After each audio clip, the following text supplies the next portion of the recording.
A listener note, this story contains adult content and language. If you're listening to this podcast, you might want to go back and start at episode 1. This is a story being told in chronological order. You might miss some details or context that are pretty important to the story. If you're a fan of Narcos, or El Patron del Mal, or perhaps have an interest in narco culture, then there's a good chance that you will at least know some of the following story. It might just be some bits and pieces, or it might be the whole thing. Regardless, it's crucial to include this material because it plays a large role in both the story of Popeye and the history of Medellin. From Exclave Media, this is The Sicario Effect. Se busca a Pablo Escobar. Recompensa 2,700. Con John Jairo Velázquez Vázquez. ¿Usted por qué se entrega de nuevo a la justicia? Porque no le debo nada a la... A Colombian hired killer known as Popeye has been released from prison. Hola guerreras y guerreros, yo soy su amigo John Jairo Velázquez Vázquez, conocido como Popeye. Alias Popeye, mi señorón. Yo soy John Jairo Velázquez Vázquez Popeye. Episode 3, Los Magicos. By 1973, the rising demand for drugs in the U.S. had increased dramatically. In an effort to stem the flow of drugs, President Richard Nixon established the Drug Enforcement Agency, or DEA. The idea was to have a central federal agency coordinate America's effort to curb the import and use of illegal drugs. America's public enemy number one in the United States is drug abuse. In order to fight and defeat this enemy, it is necessary to wage a new all-out offensive. I have asked the Congress to provide the legislative authority and the funds to fuel this kind of an offensive. This will be a worldwide offensive. I know that assumption is sometimes not a good thing. However, I'm going to break the rule, and I'm going to assume one thing, that you know who Pablo Escobar is. In 1975, roughly a year before Popeye returned from the Navy, Pablo Escobar was focusing solely on the cocaine business. He made inroads with coca paste suppliers in Bolivia and Peru. In May of 1976, Pablo, along with his cousin Gustavo Gaviria and several of his associates, were arrested for possession of 39 pounds of coca paste, the key ingredient for large-scale cocaine production. After an unsuccessful attempt to bribe a judge in Medellin, Pablo had grown frustrated. He decided on a more aggressive course of action. He ordered the assassination of the 2 arresting officers. The bodies were found shortly after. Without any officers to testify, the case was dropped. This is widely acknowledged as the beginning of Pablo's use of violence, bribery, and intimidation. Plata o Plomo. I offer you the silver or the lead. Now, with his case behind him, he began to focus on his audacious expansion plans. To accomplish this, Pablo knew he would need more muscle. The paths of a group of disenfranchised young men from the rough barrios of Medellin and Pablo Escobar, the enterprising Paisa smuggler, would soon converge. A confluence of 4 significant events would shape the future for Pablo and his associates, as well as the city of Medellin. For Pablo Escobar, the years between 1980 to 84 were relatively productive. Whether out of genuine altruism or calculated image creation, Pablo briefly shifted his focus from his business to giving back to his community. Here's Pablo at a press conference announcing a new soccer stadium. La ideología principal de nuestro movimiento es civismo, nacionalismo, programas sociales, ecológicos y deportivos. Beginning in 1979, Pablo undertook several civic improvement projects in the slums of Medellin. All were 100% financed and supervised by Escobar. The first involved planting trees, then came lit soccer stadiums. The residents were overjoyed by these gestures.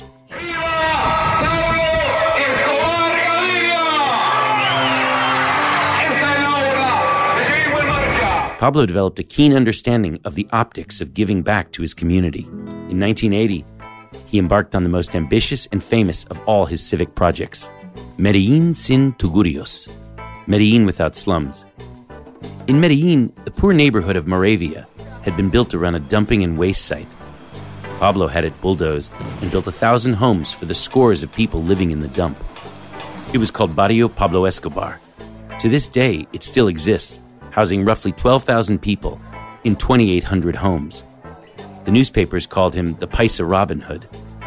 The residents of these neighborhoods weren't thinking of him as a narco trafficker, but a generous local businessman who was doing something the government had promised years earlier but never delivered on. This had a massive impact on the residents of Medellin, particularly its poorer neighborhoods. Tengo muy buenos amigos en la iglesia, obispos, sacerdotes, médicos, abogados, en los barrios populares, pero mis mejores amigos están en la comunidad de los Tugurios, en el basurero municipal. Muchas gracias. Buoyed by good public relations from his charitable efforts and earning tremendous amounts of cash, Pablo began to have bigger dreams of both legitimacy and power. In a country ruled by small groups of elite families and oligarchs, Pablo had an ambitious goal. He envisioned one day becoming the president of Colombia. To achieve his goal, he needed to enter politics. In the interim, Pablo had another more immediate goal in mind. He was intent on preventing Colombia from signing the extradition treaty with the United States. In 1982, Pablo ran for Congress as the alternate candidate from Antioquia. He won the election by a landslide. This was his entree into Congress. However, upon his arrival in Bogota, the elected establishment wasn't having it. Just as easily as he won a seat in Congress, an effort was immediately undertaken to oust him from his new position. Here, Pablo responds to accusations about being a narco-trafficker. The charges were brought up by other members of Congress. Yo no busco, y mi anhelo no es que haya un enfrentamiento entre el pueblo colombiano. Yo busco la paz, y siempre he predicado la paz, y he anhelado la paz. By January of 1984, his short-lived political career had come to an end. Printed on the front page of El Espectador, a popular newspaper, was Pablo's mugshot from his arrest years earlier for transporting coca paste. His dreams of one day becoming president were quickly shattered. Under intense pressure from all sides, Pablo resigned from Congress. In addition to publicly humiliating Escobar, there was now momentum from within the Colombian government to investigate his business dealings. Shortly after his resignation, Colombian Minister of Justice Rodrigo Lara Bonilla launched a full-scale investigation into Pablo Escobar and his businesses.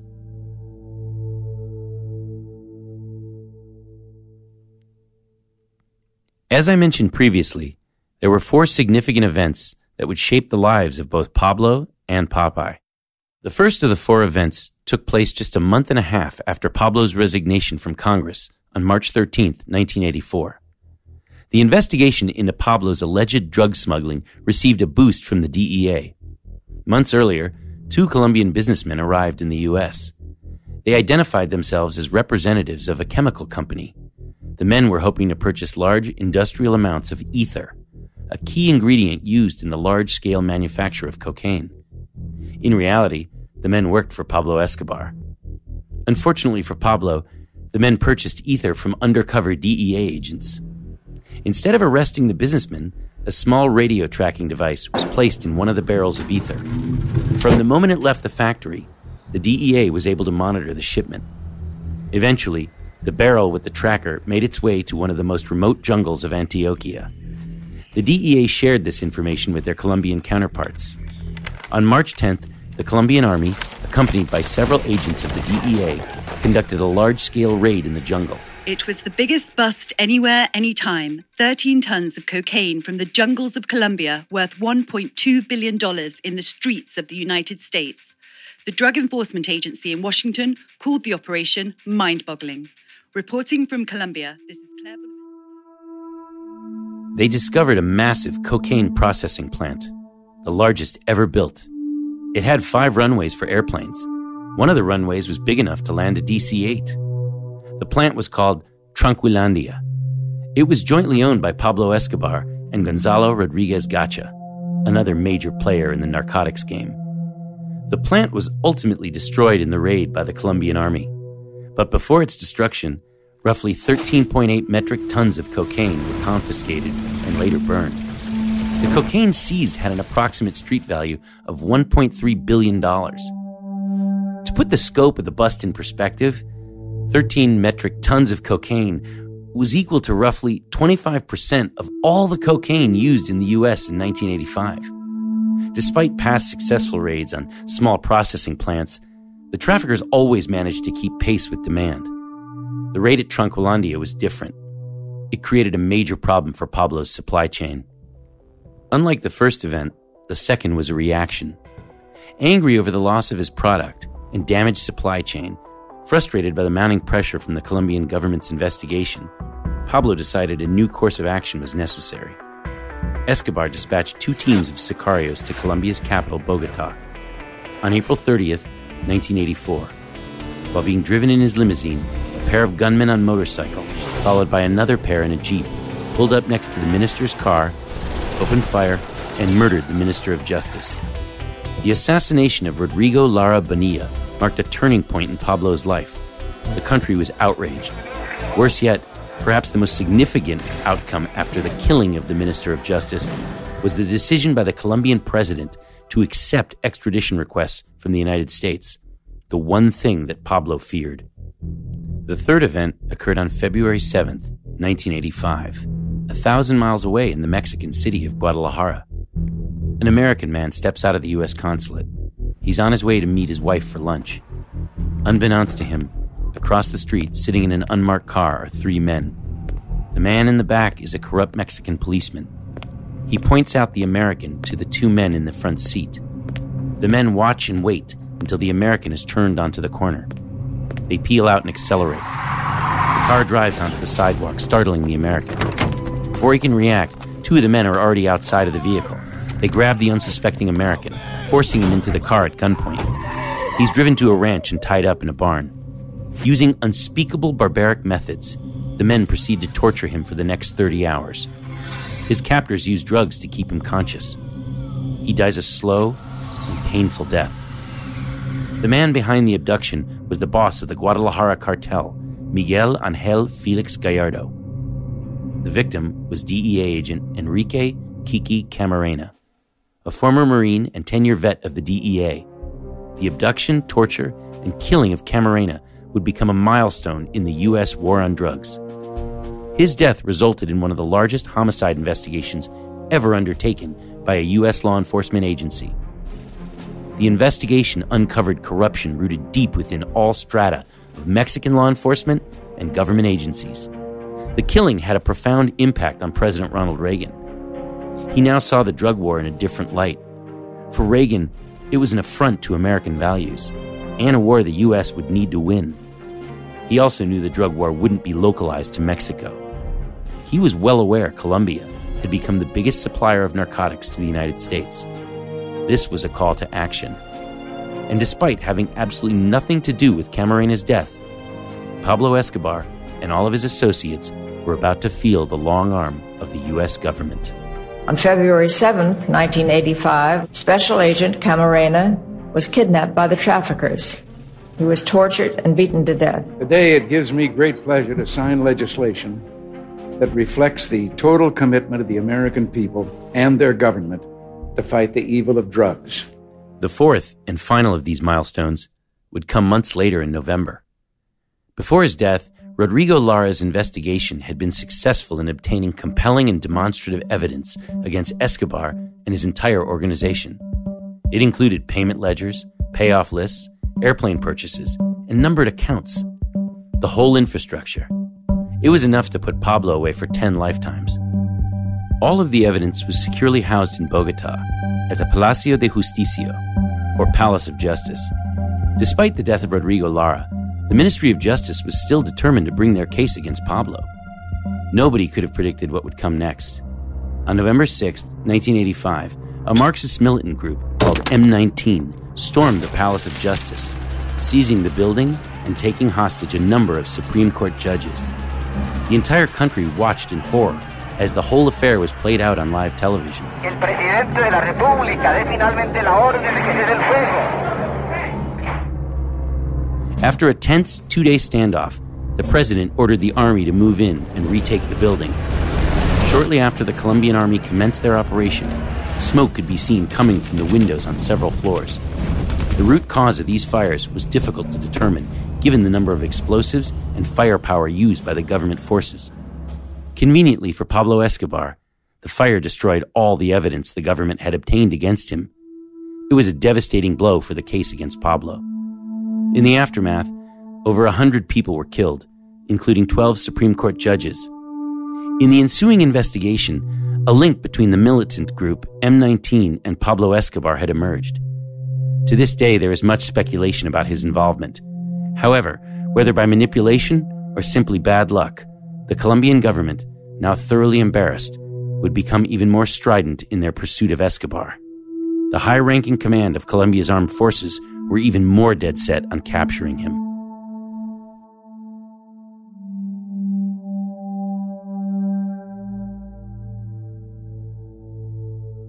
I, Ronald Reagan, do solemnly swear that I will faithfully execute the office of President of the United States. The office of President of the United States. Down to 2-1, three-pointer by Jordan. Count it! After half, a three-pointer by Michael Jordan. TWA Flight 847 was en route from Athens to Rome this morning when it was hijacked by suspected Shiite Muslims and forced to fly to Beirut. Today, 7 a.m. to 6 p.m., the rock concert of the decade. Live Aid, live on Channel 5. In 1985, back in the U.S., Ronald Reagan had been sworn into office for a second term.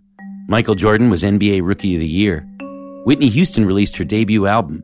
The Live Aid concerts were broadcast around the world, and the nightly news followed the hijackings of TWA Flight 847 and the Italian cruise ship, the Achille Lauro. At the same time, Popeye began working for Pablo Escobar, who by 1985 had grown even richer and more powerful. The killing of DEA agent Enrique Camarena, the raid and destruction of Tranquilandia, the assassination of Justice Minister Rodrigo Lara, and the storming of the Judicial Palace all occurred within months of each other. For most countries, just one of these occurrences would be enough to shake it to the core. Yet this was Colombia, and as I have previously mentioned, it is a country that has never been free from violence. The ripples from these events would return in the forms of complex challenges, not only to Pablo Escobar, but anyone working in the drug smuggling trade. By 1986, the Colombian government and the DEA had significantly ramped up their efforts to go after powerful drug traffickers. The big players found themselves spending large sums of money on planes, weapons, training, and payoffs. This culminated with Pablo taking stock of the way he conducted business. Looking ahead, he attempted to anticipate the challenges his organization faced. Up to this point, with the help of his first cousin, Gustavo Gaviria, Pablo had successfully grown his operation by taking over smuggling routes and expanding into new markets. His organization had emerged as one of the major trafficking syndicates in Medellin. However, he wasn't the only doper on the block. During that time, 3 other major players in Antioquia had also emerged. The first, and perhaps best known at the time, were the Ochoa brothers, or Los Hermanos Ochoa. Unlike most narco-traffickers, the Ochoas came from a well-known and prestigious family. Juan David, Jorge Luis, and Fabio Jr. were the scions of Don Fabio Ochoa Restrepo, simply known as Don Fabio, the patriarch of La Familia Ochoa, and legendary breeder of the finest Paso Fino horses in South America. In the 1970s, Fabio's middle son, Jorge Luis, moved to Miami, where he was employed as manager of the C8 Trading Company. In reality, he was trafficking cocaine for his uncle, an established Paisa smuggler, ironically named Fabio Restrepo Ochoa. Careful not to confuse him with Don Fabio. Some of these names can get confusing. In 1977, after narrowly escaping arrest by the DEA, Jorge Luis returned to Medellin, where he brought his 2 brothers into the highly profitable world of narco-trafficking. Jose Gonzalo Rodriguez Gacha, nicknamed El Mexicano because of his love for mariachi music, Rodriguez Gacha grew up dirt poor. He barely finished grade school. As a young man, he found work in Colombia's famed emerald business, starting out as a bodyguard for a local emerald dealer, and ultimately became his chief of security. Moving emeralds in and out of Colombia, Rodriguez Gacha crossed paths with many of the region's drug smugglers. By his late 20s, El Mexicano saw cocaine as a much more profitable endeavor than emeralds. He easily adapted to the narcotics trade. The third and last of the group was Carlos Leder Rivas. Leder grew up in Armenia, Colombia. The son of a Colombian mother and German-Colombian father, he began his career by smuggling stolen cars into Colombia. In 1973, while in the U.S., he was arrested for car theft and sentenced to a jail term in Danbury, Connecticut. Leder's cellmate was a young marijuana smuggler from Boston named George Jung. George shared his first-hand knowledge about smuggling and money laundering with Carlos, who was eager to learn. After prison, the two went into business together, smuggling cocaine. The story of their relationship was chronicled in the 2001 feature film Blow. After his partnership with George ended, Carlos purchased Norman's Key, a remote island in the Bahamas. Roughly 300 acres in size, later installed runways and towers with gun turrets. He transformed the island from a dusty, nothing little island to a major international transshipment point for Colombian contraband on its way to the U.S. Early on, Norman's Key proved to be a very profitable investment. Despite the fact that Escobar was the most recognizable, in 1985, Carlos later was likely the richest of all the major players in Medellin. One other interesting note about Carlos later. He had a keen interest in Nazi ideology, particularly that of Adolf Hitler. The group all knew each other well. Each was not only aware of the other's business, but shared the same concerns. In 1981, Martha Nieves Ochoa, the younger sister of the Ochoa brothers, was kidnapped by leftist guerrillas. Pablo and the other traffickers banded together under the name Muertos a Secuestradores, or Death to Kidnappers. Basically, the guys used their money and manpower to hunt down the kidnappers. In the process, they sent the message to all the guerrilla groups operating in the country: don't fuck with the traffickers. Ultimately, they got Martha Ochoa back to her family. It worked well for them. So the idea of sharing the risk started to seem more appealing. In working together, the men realized that they could also cooperate to achieve greater profits and safety. Together, the Ochoas, Rodriguez Gacha, later, and Pablo Escobar would eventually become known collectively as the Medellin Cartel.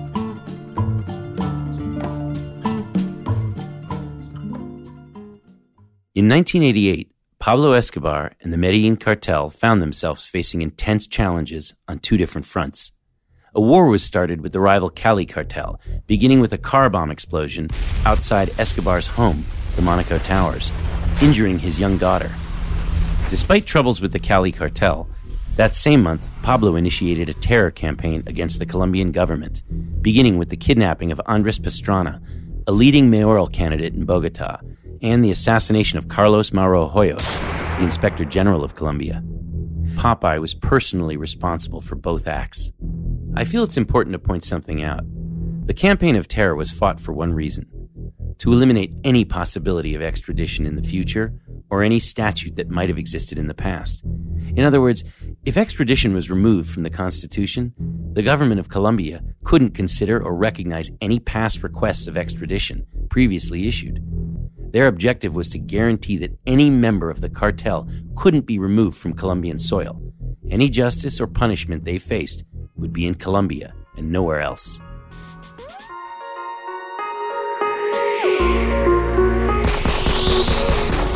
If you're enjoying the podcast, please subscribe, rate, and review.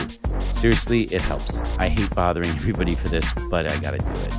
Please visit our website for a full list of credits and some cool bonus materials, like photos, videos, and declassified documents at thesicarioeffect.com. If you're not sure how to spell it, it's the name of the podcast. Or you can follow us on Instagram at The Sicario Effect, or on Twitter at Sicario Effect. There is no the in the handle. And on Facebook at Exclave Media. I'm Jonathan Branstein, your host and writer. The show is produced by me, Caitlin Tyrrell, Ernie Hurtado, and Matt Olson. Our editor is William Broughton. Our engineer, sound design, and mix, Ernie Hurtado.